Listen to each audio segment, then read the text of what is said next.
바이든 행정부 시절 다니던 회사의 스폰을 받아 영주권 절차를 시작한 한인 김 씨. 신청 후 2년이나 지났지만 서류는 여전히 접수 단계에 머물러 있었습니다. 제가 2년 전에 영주권 신청을 들어갔었는데 이제 트럼프 대통령으로 정권이 바뀌고 문호가 조금 닫힌 것 같더라고요. 왜냐면은 조금 진행이 되다가 어느 순간부터 계속 변호사한테 물어봐도 이게 다음 프로세스로 진행이 안 되는 것 같아가지고.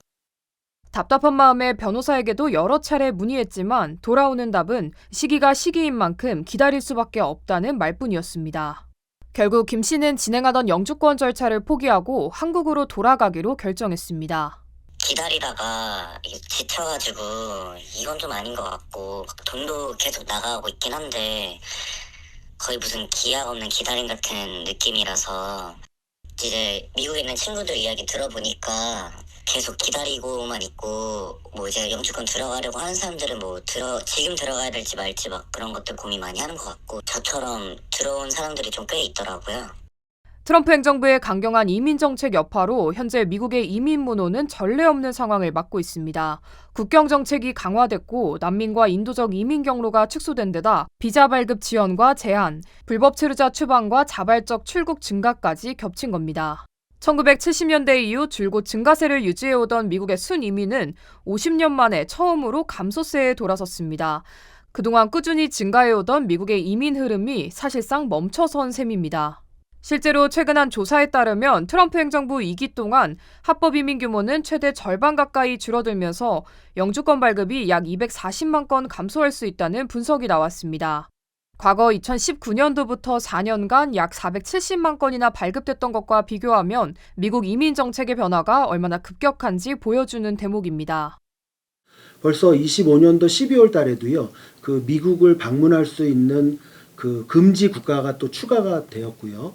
그리고 또 올해 1월 달에도 그 이민 비자를 발급하는 데 있어서 그 75개 국가 출신의 경우는 이민 비자의 발급을 중단하겠다라고 또 밝혔거든요. 비자 발급 자체가 감소를 하니까 일단은 또 영주권 신청도 따라서 더 숫자가 줄어들 수 있고요.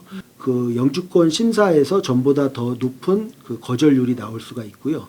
그리고 무엇보다도 승인 자체가 지연되는 그런 현상들이 일어나거든요. 그래서 궁극적으로는 승인이 되지만 일단은 그 4년 동안 안에는 지연이 많이 있어서 영주권 승인 자체가 좀 지연이 많이 될 수 있을 겁니다. 미국의 이민 비자는 가족과 취업 등 여러 경로로 나뉘어 발급되는데 이 가운데 가장 큰 비중을 차지하는 건 가족 기반 영주권입니다. 위장 결혼이나 허위 청원 사례가 꾸준히 적발되면서 심사는 전보다 한층 까다로워졌습니다. 과거에는 크게 문제 삼지 않았던 체류 경위와 생활 기록까지 더 세밀하게 들여다보는 겁니다.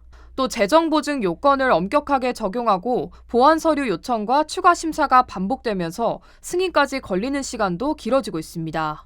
매년 영주권 취득의 65% 이상이 가족 초청이기 때문에 아무래도 숫자적으로 가족 이민에 훨씬 더 영향을 많이 끼칠 수밖에 없고요. 그리고 시민권자의 직계 가족이 전체 영주권 취득의 약 한 48% 정도를 차지하는데 시민권자의 배우자 아니면 부모님, 미성년자 자녀들 초청에 있어서 좀 더 까다롭게 심사를 하고 있기 때문에 가족 이민의 경우에 영주권 신청서에 보면은 그 신청인 가구에 전에는 그렇게 물어보지 않았는데 지금 현재 소득이라든지 자산이라든지 부채라든지 최종 학력까지도 물어보고 있거든요. 그러니까 그만큼 어떤 미국의 어떤 그 정부 지원을 받지 않는다는 것을 철저하게 심사하겠다 이런 기조이기 때문에 전문가들은 이런 흐름이 이어질 경우 장기적으로 미국 경제에도 적지 않은 타격을 줄 것으로 보고 있습니다.